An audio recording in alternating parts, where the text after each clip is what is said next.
Perkenalkan, nama saya Koma Agus Wibawa, nomor absen 17 dari kelas 11 MIPA 6. Pada kesempatan kali ini, saya akan membawakan biografi dari Abikusno Cokrosiyoso. Tidak banyak yang tahu bahwa penggagasan Sumpah Presiden berasal dari Kabupaten Madiun. Namanya memang tidak setenar kakaknya, Haji Umar Said atau HUS Cokro Aminoto. Namun, Abikusno Cokrosiyoso yang lahir pada 15 Juli 1897 di Sidoloko, Kabupaten Madiun, juga merupakan tokoh penting yang berperan dalam pergerakan nasional. Abikusno Cokrosiyoso adalah anak ke-8 dari RM Cokro Aminoto, seorang wedana Tejo di Madiun. Sedangkan HUS Cokro Aminoto merupakan anak kedua. Dikenal sebagai anak yang cerdas, Abikusno berhasil lulus dari Konsumen Enmas School di Surabaya pada tanggal 8 Juli 1917, yang membuatnya berhasil lulus ujian profesi arsitektur yang diadakan di Jakarta pada 7 Februari 1925. Mengikuti jejak kakaknya, Abikusno pun aktif di Serikat Islam atau SI, yang pada awalnya dikenal dengan nama Serikat Dagang Islam atau SDI, sebuah organisasi pribumi paling berpengaruh pada masa itu. Dia mulai mengikuti kegiatan SI usai Kongres ketiga di Surabaya pada tahun 1918. Kemampuan Abikusno dalam membaca situasi dan perkembangan politik di tanah air pada saat itu, yang kemudian membawanya menjadi salah satu tokoh SI pada tahun 1923. Dia mulai duduk sebagai pengurus SI cabang Kediri. Kemudian pada tahun 1929, SI berubah menjadi Partai Serikat Islam Indonesia atau SII.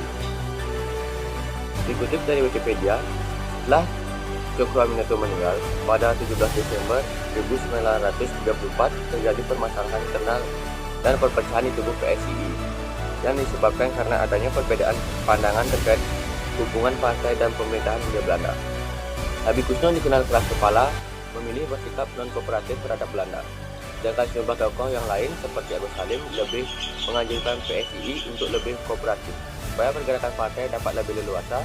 Permasalahan ini dibawa ke Kongres Majelis Taklim yang digelar di Malang pada 8-12 Juli 1936.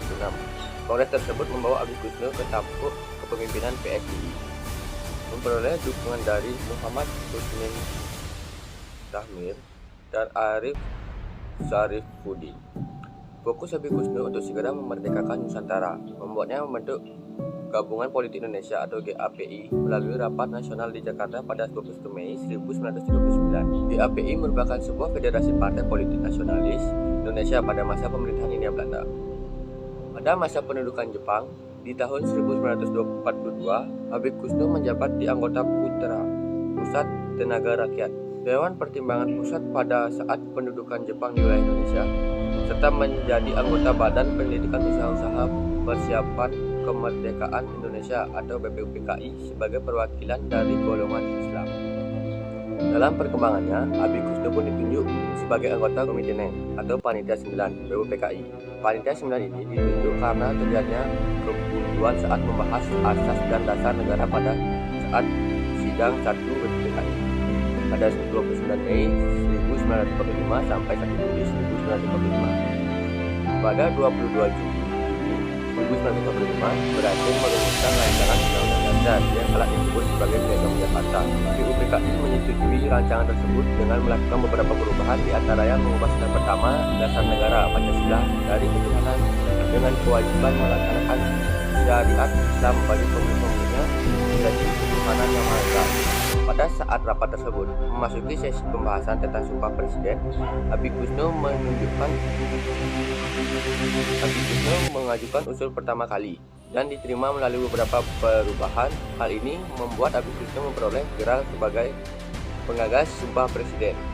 Abikusno Cokrosiyoso memberikan kontribusi besar selama rapat BPUPKI, termasuk koreksi terhadap rancangan proklamasi kemerdekaan yang digagas oleh Soekarno.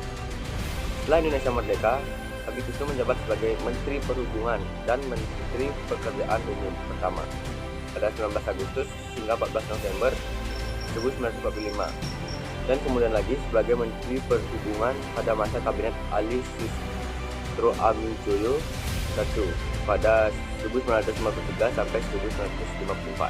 Pada tahun 1946, Abikusno yang tergabung dalam organisasi Persatuan Perjuangan atau PP terseret ke dalam konflik politik 3 Juli 1946 yang merupakan percobaan kudeta oleh organisasi PP tersebut. Pemerintahan Kabinet Syahrir II, imbasnya Abid Kusno ditahan di Rumah Tahanan Militer atau RTM Madiun bersama Tan Malaka, Sukarni, Muhammad Jamin, Buntaran, Ahmad Subadro, dan lainnya. Pada 17 Agustus 1948, Abid Kusno diberikan gerasi dan dibebaskan. Setelah melepas karirnya di dunia politik, mantan pegawai Serikat Islam sekaligus tokoh kunci Masyumi itu kembali menjalani profesi awalnya sebagai seorang arsitek. Lalu Abid Kusno Cokrosuyoso meninggal pada 11 November 1968 di Surabaya. Salah satu babak pendiri kemerdekaan Indonesia tersebut dimakamkan melalui upacara kenegaraan di Taman Makam Pahlawan Surabaya.